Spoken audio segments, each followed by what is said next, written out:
안녕하세요. 오늘은 로마에서라는 제목으로 말씀 나누고자 합니다. 몇 주간 사도행전 말씀을 계속 봤는데요. 오늘은 사도행전 제일 마지막 부분입니다. 사도행전 다음에 어떤 성경책이 있죠? 네, 로마서가 있죠. 로마서는 바울이 로마에 있는 그리스도인들에게 가서 선교를 하기 위해서 로마 교회에 보낸 편지입니다.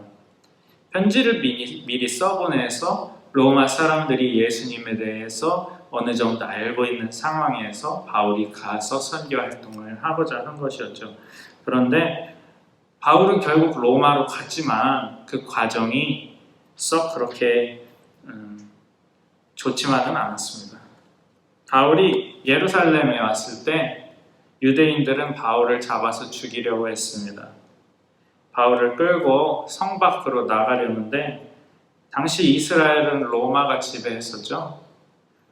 쉽게 말해서 어떤 시민이 다른 시민을 보고 돌로 쳐 죽이려고 막 끌고 나가는 거예요. 그것을 보면 요즘에라도 제3자가 보고 경찰에 신고를 하겠죠. 뭔가 소요 사태가 일어났다라고 생각하고 로마 군인들이 와서 바울을 잡아갑니다. 바울은 그렇게 잡힌 채로 총독과 분봉왕에게 예수님을 변호하게 됩니다.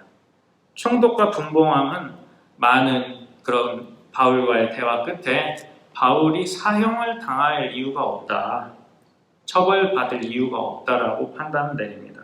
하지만 바울은 로마 황제에게 상소를 하게 되죠.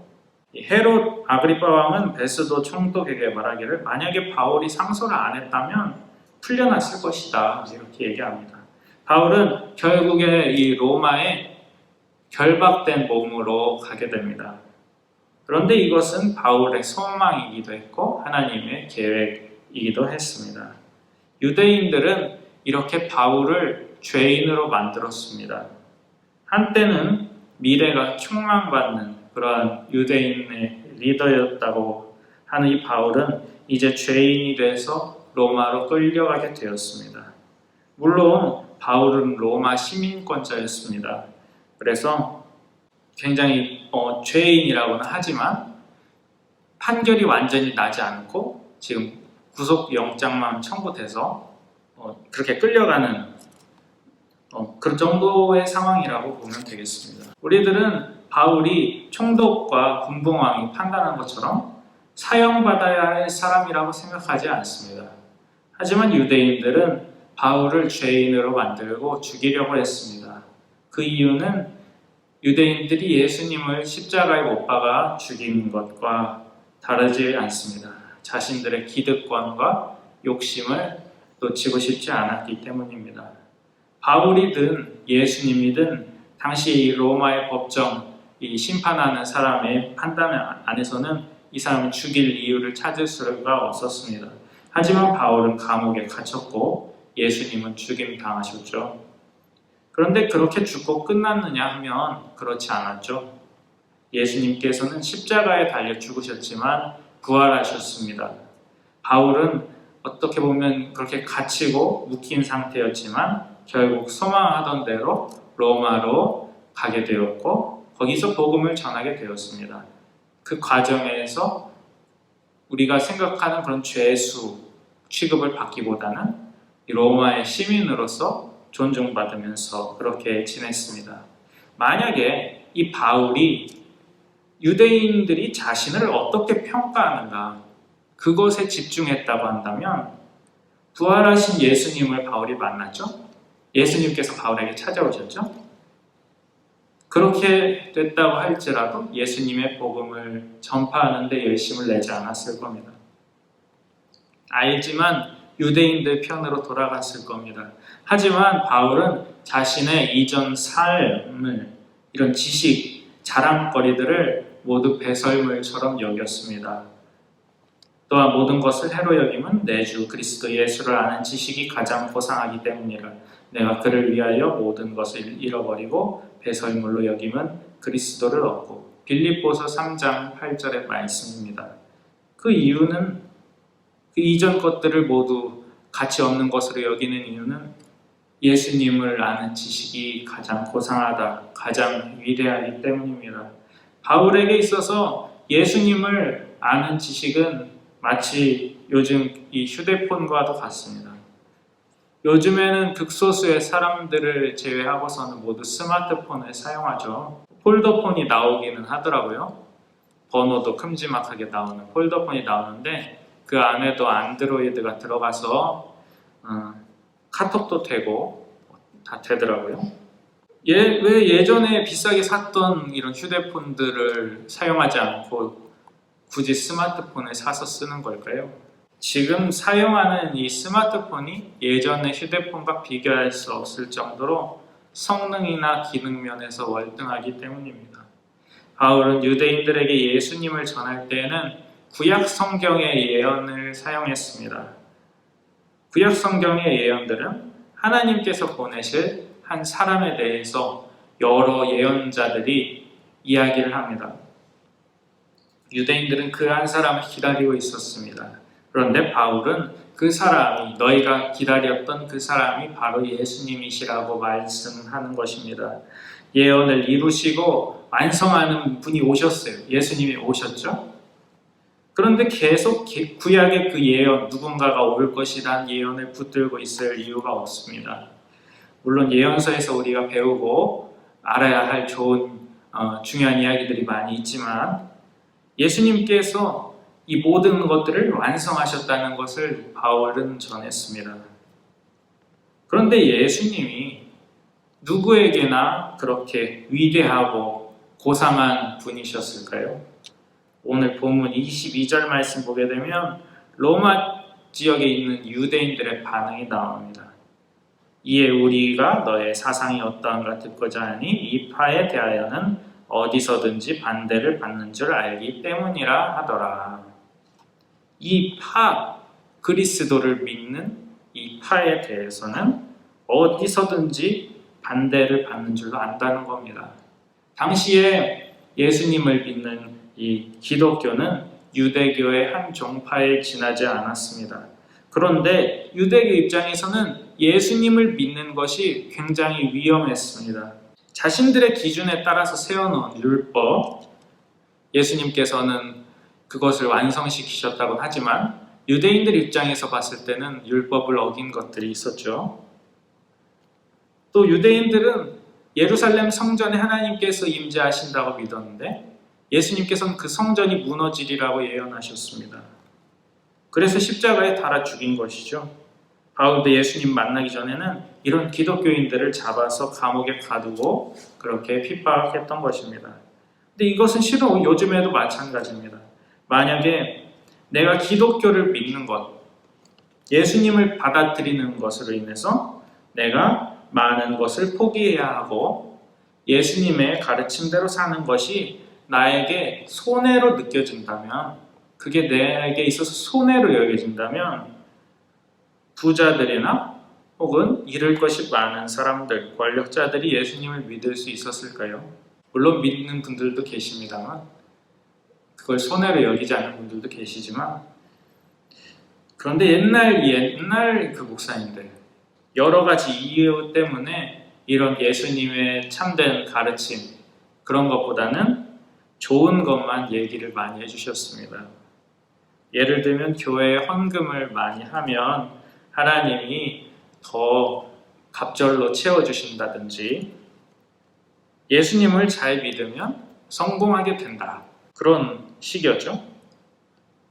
물론 헌금을 많이 하고 또 사업도 잘 해서 성공하면 부자가 될 수 있겠죠. 예수님을 잘 믿으면서 공부를 열심히 하면 좋은 대학교에 가거나 성공할 수도 있겠죠. 그런데 정말 예수님께서 이런 말씀을 하셔서 사람들이 모인 것이었다면 유대인들이 봤을 때도 굳이 예수님이 그렇게 위험하게 여겨지지 않았을 겁니다. 나를 잘 믿으면 유대교에서 높은 제사장이 될 수 있다. 나를 잘 섬기면 이스라엘 안에서 한 자리 차지할 수 있다. 예수님이 만약에 이런 식으로 가르쳤으면 유대인들도 예수님을 더 많이 따랐을지도 모릅니다. 하지만 예수님의 가르침은 나 한 사람 개인이 성공하는 것, 그런 것에 초점이 맞춰져 있지 않았습니다. 이스라엘에 있던 가난하고 소외받고 어디 하나도 자랑할 것 없는 그런 사람들로부터 시작해서 온 세계의 사람들, 우리들의 이 사회가 하나님의 뜻대로 바르게 돌아가는 것을 예수님께서는 이야기하셨습니다. 하나님의 나라를 이야기하셨습니다. 로마 지역 유대인들은 그래서 시간을 정해서 바울이 지내던 집에 왔습니다. 바울은 아침부터 저녁까지 그들에게 하나님 나라를 증언하고 모세의 율법과 예언자의 말을 가지고 그들을 쉽게 말해서 전도하려고 했습니다. 그런데 이런 예수님의 복음을 어떤 사람은 받아들이고 어떤 사람은 믿지 않았습니다. 바울은 이 결과를 보고서 이사야의 예언을 떠올립니다. 오늘 본문 26절, 27절 말씀을 우리 함께 읽겠습니다. 26, 27절 일러스되 이 백성에게 가서 말하기를 너희가 듣기는 들어도 도무지 깨닫지 못하며 보기는 보아도 도무지 알지 못하는도다. 이 백성의 마음이 우둔하여져서 그 귀로는 둔하게 듣고 그 눈은 감았으니 이는 눈으로 보고 귀로 듣고 마음으로 깨달아 돌아오면 내가 고쳐줄까 함이라 하였으니. 예언은 이사야 6장 9에서 10절의 예언을 인용한 것입니다. 이사야가 바로 환상 속에서 하나님의 천상 회의 가운데 불려가서 입술에 그 숯을 스라비 이렇게 해서 입을 정결하게 하고 예언자로 부름받는 그 장면에서 하나님께서 말씀해 주신 것입니다. 하나님께서는 이사야가 어떠한 어려움을 겪을지에 대해서 알고 계셨습니다. 또한 남유다가 완전히 멸망할 것도 알고 계셨습니다. 그런데 이 말씀이 지금 예수님께서 승천하시고 바울이 예수님 만나고 변화되고 많은 시간이 지났는데 지금도 유효해버리게 된 것입니다. 듣기는 들어도 깨닫지 못하고 보기는 보아도 알지 못하는 까닭을 하나님께서는 백성들의 마음이 우둔하여졌기 때문이다 이렇게 말씀하십니다. 그렇다면 왜 백성들의 마음이 우둔해졌을까요? 이스라엘 사람들은 하나님의 말씀이 지금 중요한 것이 아니었기 때문입니다. 제가 가끔 교회 사무실에 있다 보면 그 과일 장수 아저씨가 방송을 틀면서 이렇게 트럭이 저기 아파트 앞길로 지나가요. 근데 저는 그런 데에서 과일을 사지 않습니다. 그래서 방송하는 게 방송 하나보다 하지 얼마에 팔지 그런 거 별로 관심이 없습니다. 너무 큰 거 아닌가, 너무 시끄럽지 않나 그런 생각을 하죠. 마찬가지입니다. 이스라엘 사람들에게 지금 중요한 건 내가 권력을 얻고 나의 권력을 유지하는 것, 내가 성공하는 것이지 하나님의 말씀처럼 가난한 사람, 약한 사람들도 존중받고 사회 법이 공정하게 적용되고 이런 게 지금 중요한 게 아닌 겁니다. 그런 사람들에게는 바울이 전하는 예수님의 복음은 과일 장수 아저씨 소리 듣는 것이랑 별로 다를 게 없는 겁니다. 바울은 그래서 이 구원의 소식이 이방 사람들에게 전파되었다는 것을 알아야 된다고. 그들은 이것을 받아들일 것이라고 말합니다. 그는 이후 2년 동안 자신을 찾아오는 사람들을 맞아들이고 그들에게 담대하게 하나님의 나라를 전하고 예수 그리스도에 관한 일들을 가르쳤습니다. 이렇게 해서 사도행전 28장이 끝나죠. 말씀을 마치고자 합니다. 바울에게 있어서 예수님의 복음이라는 것은 당시에 굳건하게 무너지지 않을 것 같았던 유대교를 위협하는 사상이었습니다. 하지만 예수님께서는 바울에게 나타나셨고 바울의 마음을 고쳐놓으셨죠. 이전에는 바울에게 있어서 예수님의 복음은 과일 장수 아저씨 소리 같았을지 모르지만 그가 예수님의 음성을 직접 들은 뒤에 예수님의 복음은 바울을 움직이는 원동력이 되었습니다. 이제 그에게는 예수님이 그 무엇보다도 중요하고 최고가 되었습니다. 하지만 오늘날 많은 사람들은 심지어는 교회를 다니지만 예수님과 예수님이 전파하신 하나님 나라가 자신에게 있어서 최고가 아닌 분들도 계십니다.